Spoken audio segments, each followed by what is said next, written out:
Komunikasi interpersonal secara umum adalah komunikasi antara orang-orang secara tatap muka. Masing-masing orang yang terlibat dalam komunikasi tersebut saling mempengaruhi persepsi lawan komunikasinya. Bentuk khusus komunikasi interpersonal ini adalah komunikasi diadik. Komunikasi diadik adalah komunikasi antar pribadi dapat berlangsung antara dua orang dalam suatu kondisi.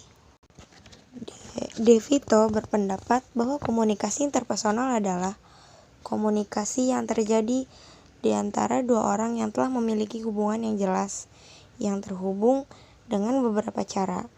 Jadi, komunikasi interpersonal, misalnya, komunikasi yang terjadi antara ibu dengan anak, dokter dengan pasien, dua orang dalam suatu wawancara, dan sebagainya. Komunikasi dapat diartikan sebagai penyampaian hasrat atau pesan kepada orang lain, yang mana orang lain memahami apa yang dihasratkan atau yang diinginkan.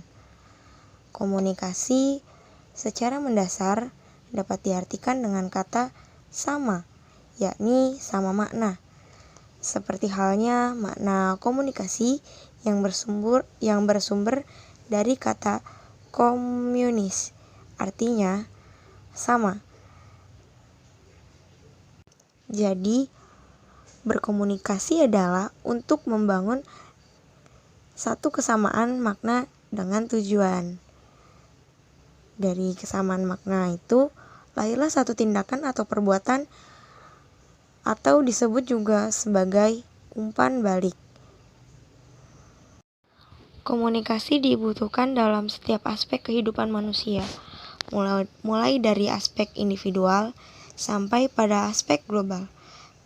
Kebutuhan komunikasi dari aspek individual dapat dilihat dari beberapa tujuan.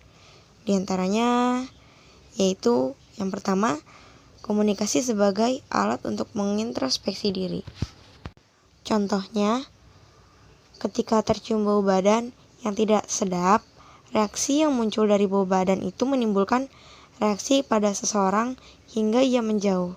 Begitu dengan bau mulut seseorang akan dapat memberikan informasi atau pesan bahwa seseorang habis meminum alkohol atau memakan jengkol. Yang kedua yaitu kepentingan keselamatan. Informasi yang muncul dari komunikasi fungsinya diantara untuk keselamatan, baik secara individual maupun kelompok. Misalnya, di ruas jalan raya banyak sekali rambu-rambu lalu lintas yang ditemukan. Tujuannya adalah supaya diindahkan dan dimaknai sehingga pengguna jalan raya bisa selamat sampai tujuan. Yang ketiga yaitu memenuhi kebutuhan. Komunikasi yang di dalamnya mengandung informasi adalah salah satu alat yang dapat membantu manusia untuk memenuhi kebutuhan dalam hidupnya. Apalagi manusia sebagai makhluk sosial yang tidak bisa hidup tanpa bantuan orang lain. Maka untuk memenuhi kebutuhan itu, manusia memerlukan berkomunikasi dengan orang lain, menyampaikan pesan kepada orang lain. Dalam pesan terkandung banyak beragam makna. Hampir setiap manusia memenuhi kebutuhan selalu terjadi komunikasi. Yang keempat yaitu membangun peradaban. Peradaban pun tidak lepas dari komunikasi. Tinggi rendahnya peradaban adalah wujud dari peran komunikasi. Untuk mewujudkan peradaban, pendidikan merupakan komponen yang penting untuk memprosesnya. Sementara pendidikan itu sendiri dilakukan tidak lepas dari komunikasi. Oleh sebab itu, komunikasi membantu manusia dalam mewujudkan peradaban. Yang kelima, yaitu membangun masyarakat global. Komunikasi sudah dipercayai dan diyakini sebagai alat interaksi masyarakat dunia, sehingga kekuatan yang paling dipercayai sekarang di dunia global adalah komunikasi yang didukung oleh teknologi komunikasi itu sendiri. Implikasinya, masyarakat di dunia tidak tersekat oleh jarak dan ruang, kapan dan tempat mana saja. Masyarakat global bisa berbicara dengan siapa saja di belahan dunia maupun menjadi tidak berjarak dan bersekat. Yang keenam yaitu komunikasi sebagai alat resolusi konflik. Salah satu peran komunikasi yang paling urgent adalah sebagai alat untuk membuka kebukuan kelompok dalam konflik. Konflik bisa mencair karena adanya komunikasi yang berlaku di saat salah satu pihak yang berkonflik terhadap lawannya. Yang ketujuh yaitu komunikasi media kebahagiaan. Yang ketujuh adalah komunikasi media kebahagiaan. Komunikasi juga menjadi media kebahagiaan bagi manusia. Dengan berkomunikasi muncul pencerahan-pencerahan dalam hidup.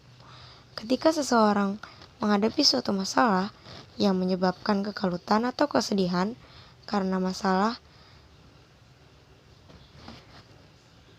yang terkadang dipendam dan tidak diceritakan kepada orang lain. Namun, apabila masalah itu dicoba didiskusikan kepada diri sendiri atau orang lain, setidaknya mendapat penjelasan yang bisa menyejukkan hati. Yang kedelapan adalah komunikasi informasi lintas generasi. Alat penghubung antara satu generasi ke generasi atau dari zaman ke zaman selanjutnya adalah komunikasi. Komunikasi itu bisa muncul melalui simbol-simbol yang bisa menjelaskan sebuah zaman atau era, atau sebuah kondisi pada masa yang lalu pada generasi selanjutnya. Kita dapat merekam komunikasi melalui simbol-simbol dan artefak-artefak yang ada, sehingga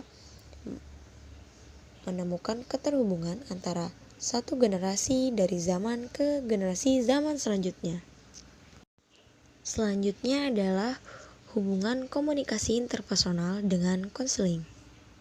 Konseling tidak lepas dari proses komunikasi, termasuk interaksi dan informasi yang dilakukan oleh konselor dan konseli.